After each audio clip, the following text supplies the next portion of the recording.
శ్రీమాత్రే నమః. పోళీపాడ్యమి విశిష్టత. పోళీపాడ్యమి కార్తీక అమావాస్య మర్నాడు వచ్చే రోజును పోళీపాడ్యమి అంటాము. ఈరోజే మార్గశిర మాసం ప్రారంభమవుతుంది.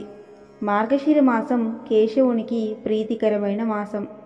పోళీపాడ్యమి రోజున మహిళలు, యువతులు అరటి దొప్పలలో దీపాలు వెలిగించి నీటిలో వదులుతారు.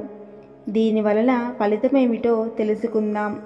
ఒక ఊరిలో ఒక ఉమ్మడి కుటుంబంలో 7 అన్నదమ్ములు ఉండేవారు.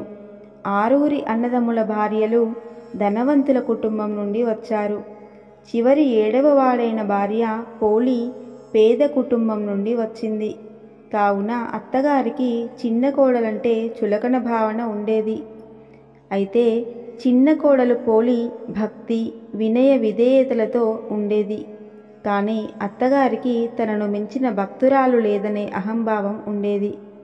కార్తీక మాసంలో చిన్న కోడలు పోళి మినహా మిగతా కోడళ్ళను తీసుకుని నదీ స్నానానికి తీసుకుని పోయేది.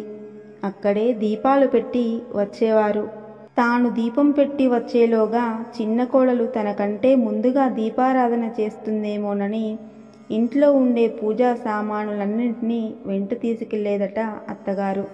కానీ పోళి దీపం పెట్టకుండా చేసిన ప్రయత్నాలు మాత్రం ఫలించలేదు. పెరడులోని పత్తి చెట్టు నుండి పత్తిని తీసి దానితో ఒత్తిని చేసేది పోళి. కవ్వానికి ఉన్న వెన్నను ఆ ఒత్తికి రాసి దీపం వెలిగించేది. ఆ దీపం ఎవరికీ కనిపించకుండా దానిపై ఓ బుట్టను బోర్లించేది.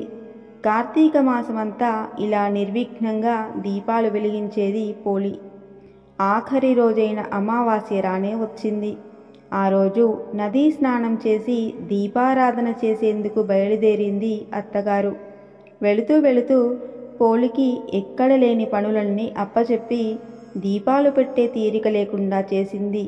కానీ పోళి ఎప్పటిలాగే ఇంటి పనులన్నీ ముగించుకొని దీపాన్ని వెలిగించింది. ఎన్ని ఆటంకాలు ఎదురైనా నిర్మలమైన భక్తితో, అహంభావం లేకుండా, అంతే వినయంతో కార్తీక మాస వ్రతాన్ని పూర్తి చేస్తుంది.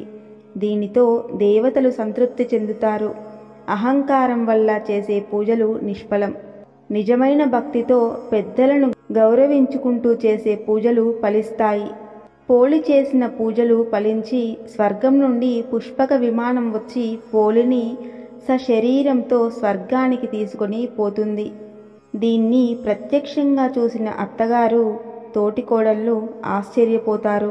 తనకంటే ముందు పోళి స్వర్గానికి వెళ్ళడం సహించలేని అహంకారి అత్తగారు పోళి కాళ్ళు పట్టుకొని కిందికి లాగుతుంది. మిగతా కోడళ్ళు ఒకరి కాళ్ళు ఒకరు పట్టుకుంటారు. ఆగ్రహించిన దేవతలు పోళితో వారికి పోలిక లేదంటూ కిందికి నెట్టేస్తారు. పోళమ్మ స్వర్గానికి చేరుకుంటుంది. అందుకే మార్గశిర పాడ్యమి నాడు అరటి దొప్పలలో దీపాలు వెలిగించి పోళిని స్వర్గానికి పంపుతూ నీటిలో వదులుతారు. అలాగే తమకు పసుపు కుంకుమలు ఇవ్వాలని, తమకి స్వర్గప్రాప్తి కలగాలని కోరుకుంటారు. ఇది పోళీపాడ్యమి వెనుక ఉన్న నిజమైన కథ. స్వస్తి.